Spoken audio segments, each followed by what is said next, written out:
Today we're going to take a closer look at UiPath. The company just reported earnings and unfortunately the stock price is down roughly 13.6%. So in today's episode I want to take a closer look at some of the bearish points affecting the company right now and some of the reasons why the stock price is down double digits. I do believe even if one is a pull of UiPath, it is always important to understand the bearish side and to understand what are some of the negative events impacting the company right now. And I do want to say there are three bearish theses with the stock right now. The first two I want to say are the most important. First is just the currency exchange rate right now. This company has huge exposure international, which is affecting a lot of things. The second is overall macroeconomic events.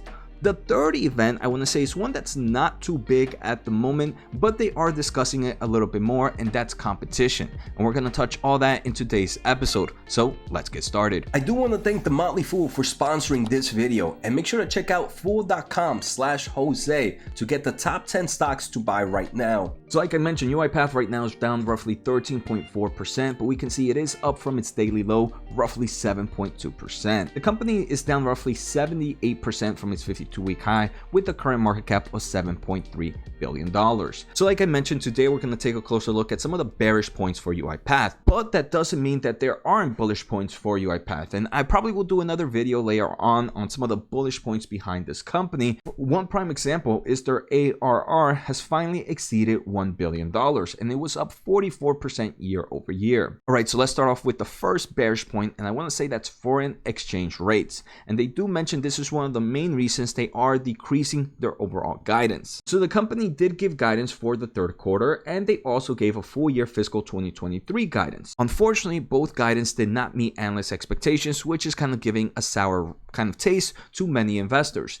And the other thing is the company did reduce their full year 2023 guidance. And I do believe this is another thing that investors are a little bit kind of mad about, because last quarter or 3 months ago during their previous earnings call, they mentioned that, hey, they didn't see too much impact in kind of the international market. But then management comes out yesterday saying that, hey, things are actually worse than we previously expected. So if the company has seen so much change in about 3 months, many investors might be worried that things are a lot worse and the upcoming quarters can be even a lot worse than they are expecting already. If you are enjoying the episode so far, make sure to hit the thumbs up as it does help me grow my overall audience. If you want to support a little bit more, make sure to subscribe using my link at fool.com/Jose. Also, if you want to learn more about the semiconductor market, make sure to check out the link below. During the earnings call, management share a lot of great color of what's happening, and they do mention that FX or foreign exchange rates is one of the most quantifiable in terms of what's really hitting the stock right now. The reason being, more than half of their business comes from outside the United States.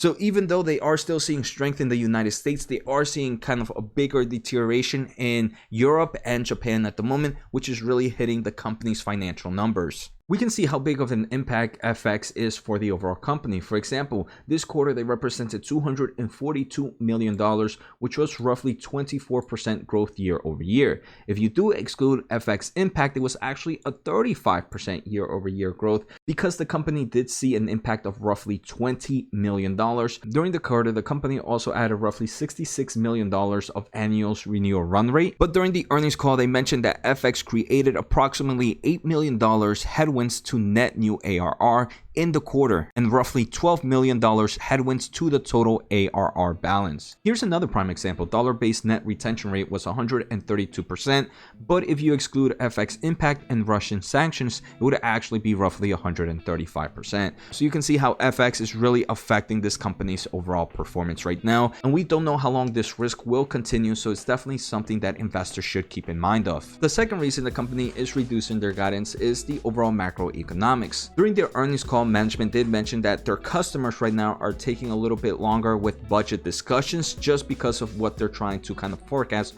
for the upcoming year. Even though the solutions that UiPath creates, like RPA, can help companies kind of grow in the long term of things and save a lot of money, it still seems like customers are a bit hesitant because they don't know how things might be in a year or two. At the end of the day, we can still see year over year customer growth is still pretty impressive, but things can kind of slow down and might have investors a little bit worried. The third reason is one that I don't think it's a big deal at the moment, but it is one that investors should know about, and that's the overall competition. During their earnings call, they do mention that they continue to see Microsoft being a competition in personal automation. Then if you take a closer look in the enterprise automation market, they are still competing with more of their traditional competitors. Right now, they are seeing new entrants like ServiceNow and Salesforce, but at the moment, they don't see them taking any of their opportunities, so they're not too worried about them. But it does seem like they have huge competition in this space and something that investors might want to keep an eye out, even though they are still a leader in this space. Again, I just wanted to take a closer look at some of the bearish points affecting the company right now. So I hope you guys enjoyed today's quick episode. Take care, have a good day, and see you next time.